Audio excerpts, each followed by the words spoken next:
The Denver Nuggets have a decision to make. Will KCP be back or not? This is going to determine the rest of their offseason. And if he doesn't come back, what are some options available to them? We're going to talk about all that and more today here at Locked On Nuggets.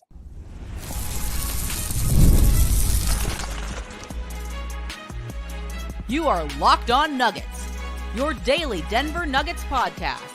Part of the Locked On Podcast Network, your team every day. What's popping, y'all? This is your boy Swiper here at Locked On Nuggets. Hope you are having a fantastic Saturday. This has been a big week of NBA news. We find out today that LeBron James is opting out of his $51 million player option, and it looks like he's willing to take a lesser deal for them to have full access to their MLE, which is about $12.4 million. And so the NBA is abuzz. There are a lot of rumors right now. The Denver Nuggets are connected to a lot of different players, but the person that we are most concerned with right now is Kentavious Caldwell-Pope. Now, KCP, bar none, and again, for me, had an argument as a first-team All-NBA defender this last year. He was incredible. He spent, among all NBA guards, some of the most minutes guarding the other team's number one option on a consistent basis. Now, again, whether that was Damian Lillard with the Milwaukee Bucks, whether that was Steph Curry with the Golden State Warriors, Devin Booker in the Phoenix Suns, he did anything and everything the Denver Nuggets asked, and including getting into the NBA playoffs and having to do it versus LeBron James, having to do it versus Kevin Durant last year. And I am very, very high on KCP because we saw KCP in game 2 against the Phoenix Suns on the way to win a championship. He had 20 points in that game. It was absolutely going insane, hitting corner three-pointers. His defense was exceptional. We saw him in game 4 of the Western Conference Finals, and he basically helped turn the game around in the third and fourth quarter when the Nuggets were down 15 at half. So he has moments, including the NBA Finals, getting the final steal on Jimmy Butler to seal the game, getting the steal against LeBron James in the first round this year. KCP is incredible. And if he or anybody in his camp is listening to this, trust me, the Denver Nuggets media and the Denver Nuggets fans are very aware of how important he is to the Denver Nuggets success. And first and foremost, when you're an NBA player and you're in this position, you have to do what you believe is best for your family. And if you're telling me that there's a team that's going to offer someone $25 million a year for 2 individual seasons, like maybe the Orlando Magic or others, then you know what? You got to do what's best for you and what's best for your family. But when the Nuggets think about it on their end, do they have the ability to re-sign KCP? 1,000% absolutely. They have his bird rights. They can match any contract offer that he gets. But the question the Nuggets are having to weigh, are we willing to basically put ourselves in the second apron, not have any flexibility for the most part? And then on the other end of this, are we willing to just say we're going to rely on our 5 and just hope for the best for the development of our young guys and then maybe get some vet mims? That's a tough question to ask. And again, that's not KCP's job. So he shouldn't have to think about those things. But that is Calvin Booth's job. Michael Malone has to be aware of these things. The Cronkies have to be aware of these things. So they constantly have to be evaluating, is the roster where it needs to be for us to be able to compete and for us to win? So KCP, he is in a very interesting position right now because I think everybody knows how good he is. But KCP also has flaws as a player. And again, it doesn't make his value any less. It's just keeping in context that when Calvin Booth talked about KCP, he did say that teams have had to figure out how to replace their 4th or 5th guy every so often. So that's a part of the conversation is like, you know, when you get in this situation and you got a 5th starter, everybody on the starting unit, Jokic has a super duper max. He was at one point the highest paid player in the league. Currently, going into the 2024-2025 season, Jokic is going to be the third highest paid player in the league, tied with Embiid. Again, like I said, LeBron James opted out.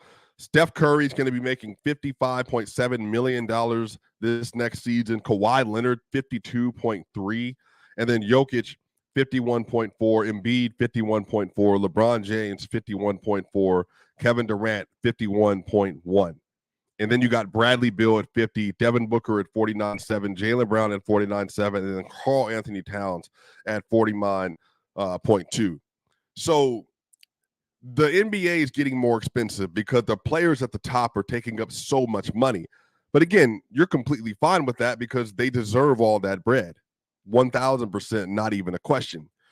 Now the conversation becomes when you're building out role players and players that fill the roster, do you want to be paying premium dollar for premium high-quality role player? And again, some teams will. OG Anunoby just got a 5-year, $215 million deal. $215 million for OG Anunoby. OG is a very good player, but $43 million a year for a dude that's in the same tier, I think it's Michael Porter Jr., that's something you got to weigh. But again, for them, it makes sense because they're building with Mikal Bridges, OG Anunoby, and maybe bringing back Isaiah Hartenstein. They got Josh Hart. They're building wings around Jalen Brunson because they want to protect him as much as possible, but also give him off-ball spacing because, again, they're prioritizing their roster.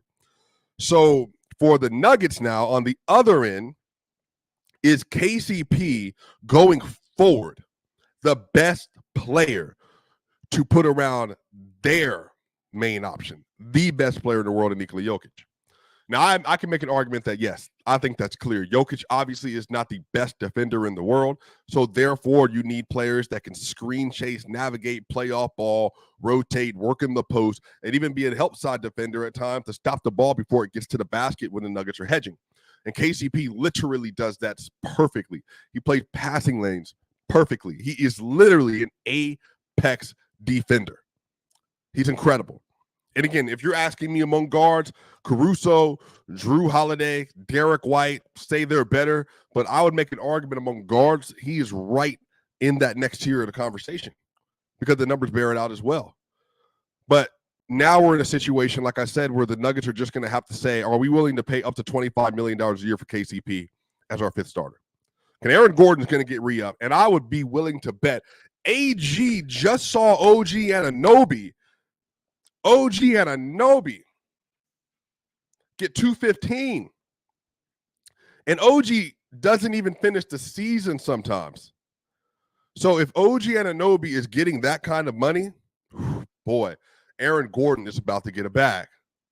He's about to get a bag. So then now it's like, okay, so if Aaron Gordon gets 35, and then Porter is at 35, and then Murray, who just re-signed to a 4-year, basically like a $209 million deal, like, we have decisions to make. There are just decisions that we have to make. And so Jamal Murray's making 52.2. Jokic is going to be making 55 to 60. AG 35.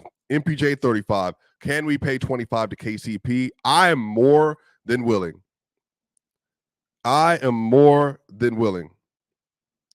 To say that KCP is just not worth that for the team.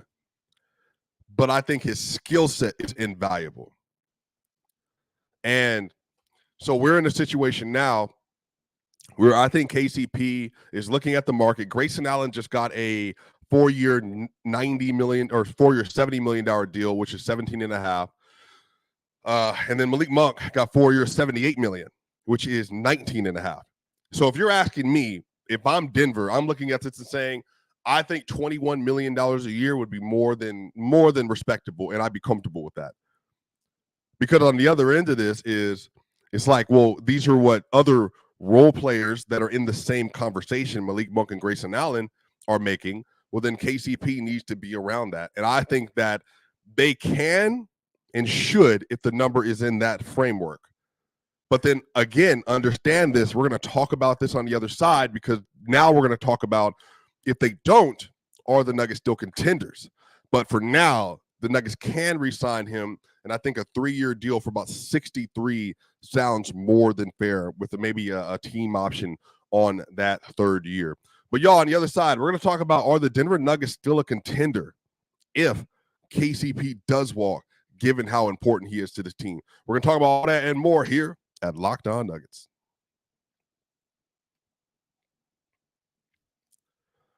Y'all, I love going to sports venues, going to games. I love going to events, going to theater, going to comedy shows, and especially if you got somebody in your life, you just like doing activities around the city. It's really important. And if you want to go to like a Colorado Rockies game because you love the view, you love the venue, seeing the sunset in Denver, Colorado, Gametime is an authorized ticket marketplace for Major League Baseball, which makes getting tickets faster and easier. And prices on Gametime app actually go down the closer it gets through the first pitch. So y'all, you can save up to 60% off by buying last minute for sports, concert, comedy, theater, and etc. You even save more with exclusive in-app deals on select seats ahead of the game or event. So y'all, take the guesswork out of buying MLB tickets with Gametime. Download the Gametime app, create an account, and use code LOCKEDONNBA for $20 off your first purchase. Terms apply. Again, create an account and redeem code LOCKEDONNBA for $20 off. Download Gametime today. Last minute tickets, lowest price guaranteed. We'll be right back for more here on Locked On Nuggets.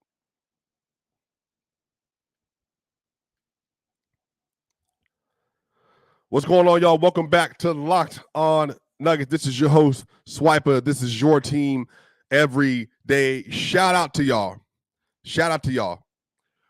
If this is if you're listening to us on YouTube, make sure you like, share, and subscribe to video. That way we can continue to move up. We're trying to get to 8,000 subscribers here soon.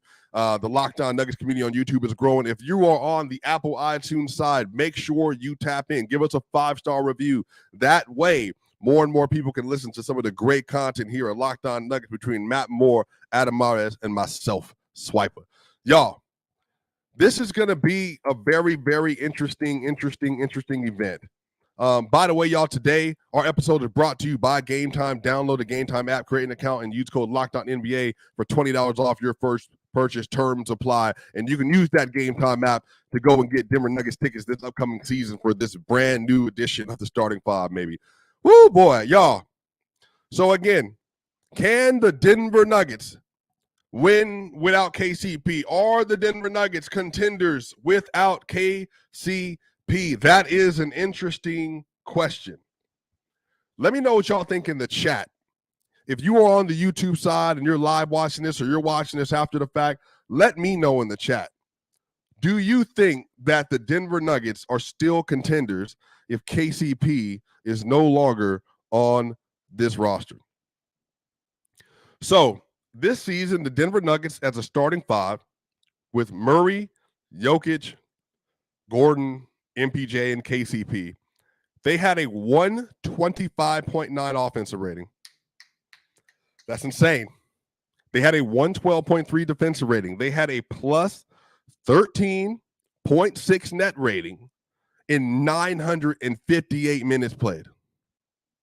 A plus 13.6 net rating in 958 minutes played. So they absolutely cooked. They cooked on elite minutes. And just to give y'all an understanding of the rest of the league, that's also a part of the why the Nuggets seem like they gassed out at the end of the season.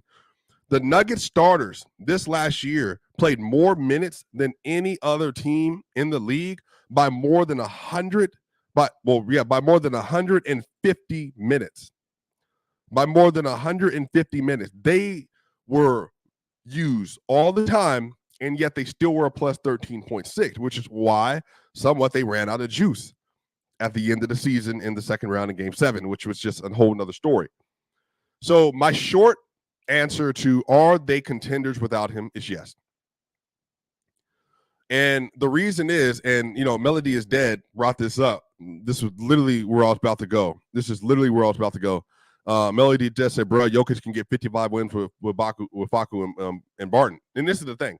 Jokic, when he's on the court, is basically the most lethal floor raiser like in the league, bar none. Bar none. Among all superstars, the Nuggets perform better when he's on the court than when any other star when they're on the court. So they can win. I told Ryan Blackburn from Mile High Sports, they can win 55 games without KCP.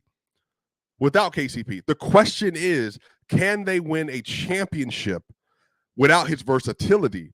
And that is the preeminent question. Yes, they still are contenders, but if they just have Christian Brown and Julian Strawther at the number 2 options, I do not feel as confident for that, because you're going to need to see an expected third-year leap from Christian Brown and Julian Strawther after coming off a year last year where he just struggled a little bit from the line.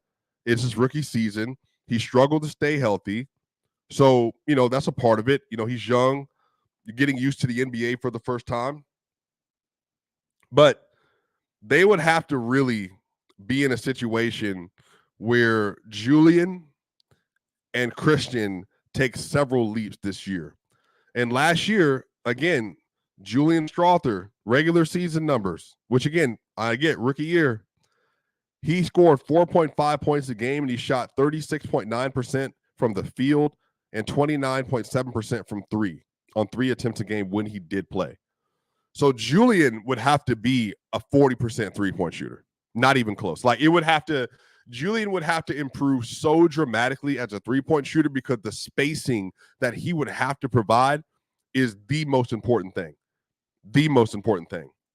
So, but then you're relying on these young third-year, second-year players to be the preeminent on-ball defenders versus the elite guards in the league. Because Jamal Murray, that is not his responsibility. You're asking them to be preeminent floor spacers. And again, Christian Brown, above the break, I think shot 42% from 3 on the course of the season. On the bench, on the corner threes, he sucked. He was not good. So he needs to get better at that.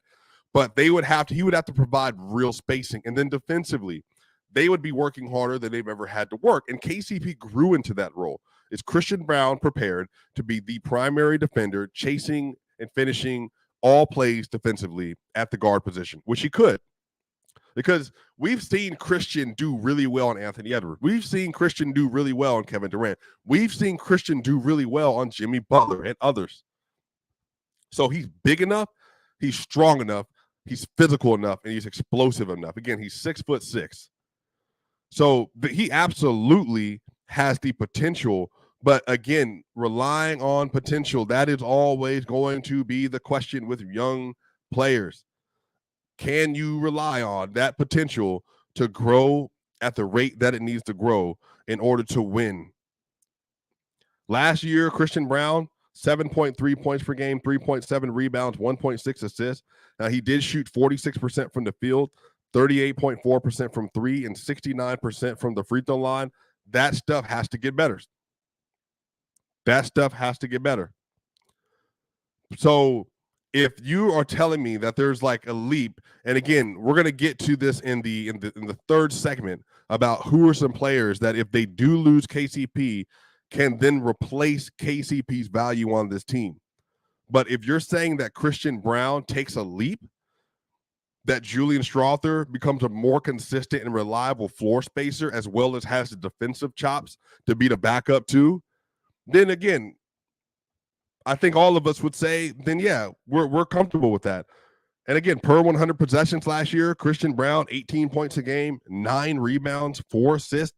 Those are good numbers. 4.8 3-point attempts per 100 possessions, 38% from the field from 3.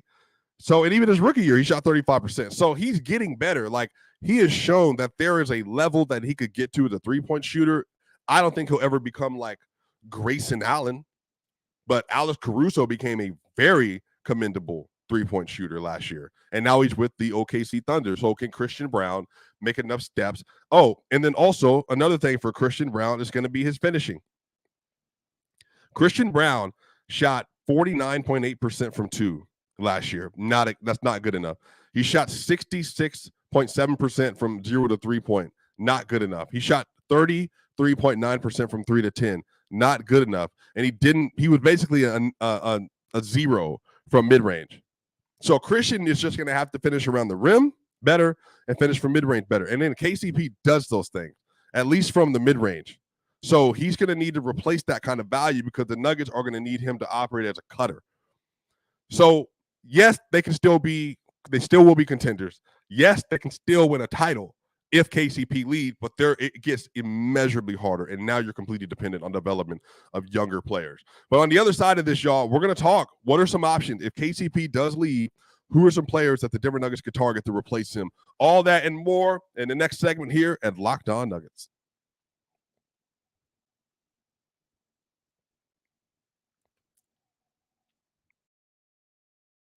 Passion, drive, and patience. The formula for winning championships is also what keeps your ride or die alive. eBay Motors has everything you need to maintain your vehicle and level it up to peak performance. Superchargers, roof racks, exhaust kits, LED headlights, and more. Whether you're into speed, power, or style, eBay Motors has you covered. With over 122 million parts for your number one ride or die, you'll always find exactly what you're looking for. And with eBay's guaranteed fit, your part is guaranteed to fit your ride every time or your money back. Because with eBay Motors, you're burning rubber, not cash. With all the parts you need at the prices you want, it's easy to make your car the MVP and bring home huge wins. Keep your ride or die alive at ebaymotors.com. Eligible items only. Exclusions apply. eBay guaranteed fit. Only available to U.S. customers. We'll be right back for more here at Locked On Nuggets.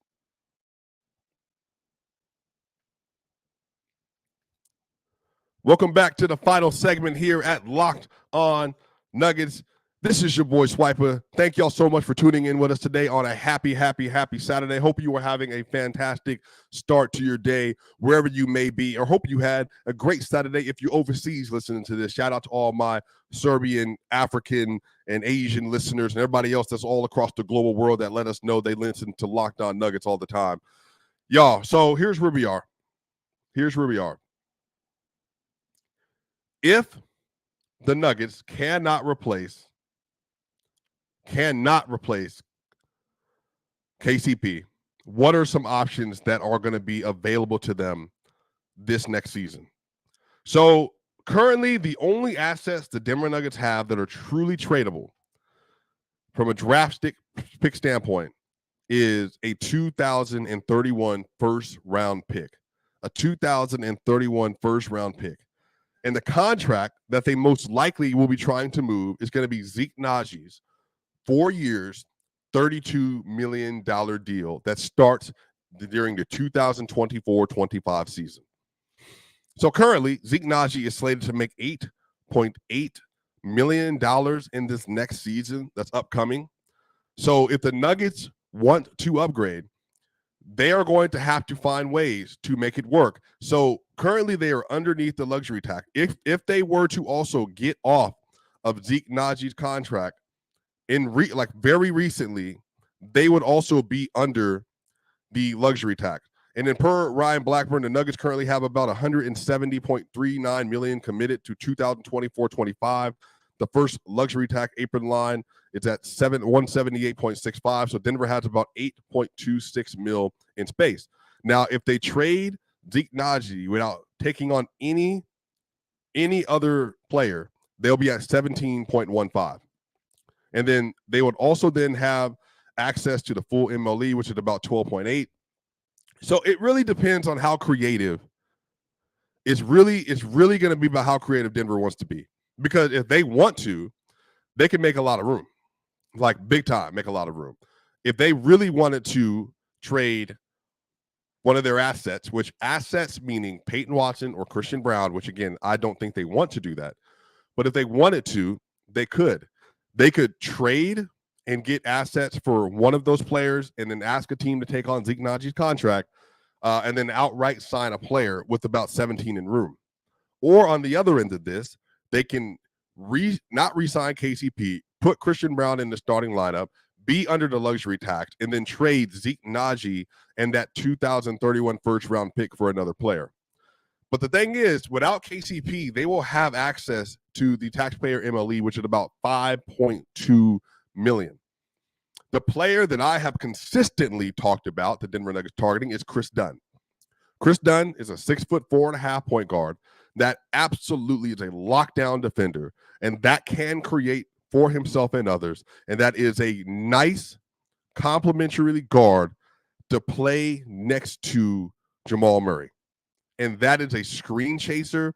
That is somebody who's really, really helpful as a guard post defender versus some of those guards like Devin Booker's and your not Anthony Edwards as much, because obviously and is like a super big athlete, Jaylen Brown even. But that's another player you can add for fairly cheap. And if Phoenix has been rumored for Chris Dunn, but they've also been rumored for Monte Morris and other point guards. But if you were to put Chris Dunn in the spot, give him the taxpayer MLE, which is about 5.2, and then tell him, like, look, we're going to give you an opportunity to get a real run with a championship team to prove your stuff. You'll be able to run a second unit. You'll be able to play with Nikola Jokic. And look what we've done for KCP. KCP is going to get a $20+ million a year deal. We got 15 from us for 2 back-to-back seasons. Like, we have obviously helped Bruce Brown to get $45 million. We can, if you play well on these guard spots on Denver, then you will absolutely get paid. And so I think Chris Dunn is probably going to be one of my first targets. Now, the one that I have also very openly talked about that is going to take some negotiation. And honestly, the Chicago Bulls would have to be willing to kind of play with this a little bit as well. And that's Ayo Dosunmu.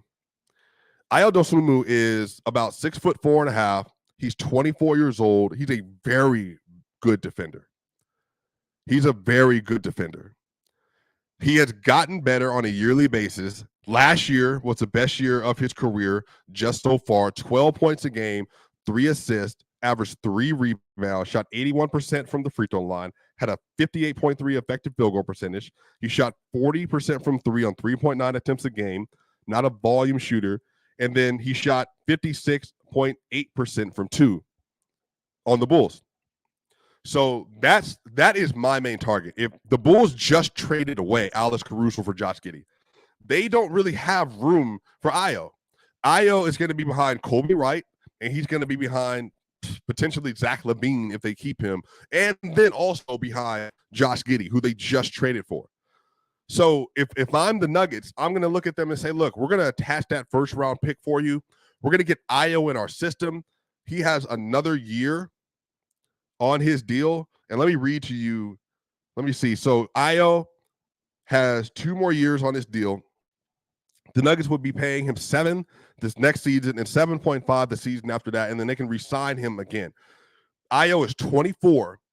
He's big enough, strong enough, and young enough to develop. And he would offer so much versatility for this team. And again, Chris Dunn is my free agent, cheaper veteran wire. Ayo is my go get him. This is a core player type player. And again, I was very strong about this a couple years ago, if you heard me. I said the Nuggets needed to sign Bruce Brown, waited for him to sign him, got him on day 2 for $6 million because no other team believed in him. I knew he was going to be able to play point guard. He did it, was dominant, won a championship. I also knew that Nickeil Alexander-Walker, last year, that was my guy, Nickeil Alexander-Walker. I knew a 6'5" combo guard. He's going to have a tremendous impact on a team. He can really help the Nuggets. Nuggets need to sign him. He got a $4.5 million deal for 2 years. Nuggets did not get him. They suffer all year because of it. Ayo is my dude this season. Ayo has literally everything you need to get it done. Now, convincing the Bulls is going to be the question, because the Bulls might be looking at him and saying he's young enough that we can build around him. And he's also like going to be a part of our like future bench rotation. But again, they just let Alex Caruso walk. This team is trying to dump contracts as it is. And the really big option, that's more than likely not going to happen. But again, this is a longer, bigger dream proposal. And again, I'm not advocating for this at all. But there's a world in which, because the Zach LaVine contract is so massive, he's making 43 this next season, 45 or 46 really the season after that. And then he has a $48.9 million player option, and he's 29 years old. What if the Denver Nuggets got in on the Zach LaVine sweepstakes and told the Bulls that we will absolutely trade for Zach LaVine, but you got to give us Ayo, and then that's the MPJ trade. Now, again, not saying they should do that. Not saying they should do that. But if they're already trying to move off of MPJ's deal and they want to get somebody that they know can play next to Jamal and be a guard and also be another scorer, like another good to great scorer at times, then that's how you do that. And then you also fortify the bench and you replace KCP. So what this does then is you trade out MPJ. It's Jamal Murray, Zach LaVine, Peyton Watson elevates as the starter. Then you have Julian Strawther behind him and obviously Christian Brown. And then from there, you have Aaron Gordon and Nikola Jokic. Now, Zach will have to buy in defensively, obviously. But again, that's the pipe dream. Like if the Bulls are saying that we're only going to do this if we collectively make this trade happen with this and this, that's an option. But by far, bar none, PG was on the rumor mill, by the way, with the Denver Nuggets. This sounded like it was like over a month ago because the Nuggets were hesitant to put all their trade assets in there. The Clippers apparently wanted that, which at the time, the Nuggets had access to 6 second-round picks, and then they had access to the 2031 first and then their 2024 first. It sounded like it happened before the draft. So they would have traded the 2024 first, the 2031 first, and then maybe 5 first-round picks for Paul George, and they would have got Paul George and MPJ. That's a lot for Paul, but again, that would have made the Nuggets better across the whole because Paul's just a better overall player, offensive and defensively than MPJ. And then on the other end of this, Klay Thompson is on the rumor mill for the Denver Nuggets. Again, they would have to get Zeke Naji off of their books and then sign Klay to like a 2-year or 3-year at that 17 mark, and then fill out the rest of the roster with the veteran minimum, which is like your Eric Gordons and again maybe Chris Dunn, all that stuff, so they can replace Klay for KCP. That's also another option. Again, that also feels unrealistic. At this juncture, I think the best deals for them are getting Ayo on the trade with Zeke Naji and getting rid of that first. And then on the other end of this, getting Chris Dunn off the bench. And then also you can sign another player like Eric Gordon if you need to. But 1,000%, they're going to have to improve this roster if KCP is not on it. It is unacceptable for them to do anything else if KCP is not on the roster. So they can still be a contender. They can still win a title, but it's relying on Jalen Pickett, Julian Strawther, Christian Brown, and Peyton Watson, and then Deron Holmes II to be the ones to do that as youngins, even where the CBA is, that's a big ask. So, y'all, let me know what y'all think in the comment section. Did this sound crazy? What do y'all think of some of these deals I proposed? What do y'all think of some of the players that are on the market that the Nuggets could have access to? Who do you think the Nuggets should target if KCP were to walk? Y'all, this is Locked On Nuggets. This is your boy Swiper. We'll see y'all on Sunday night, and then we'll have a whole week of episodes upcoming with all the off-season coverage that you can ask for. See y'all on the other side.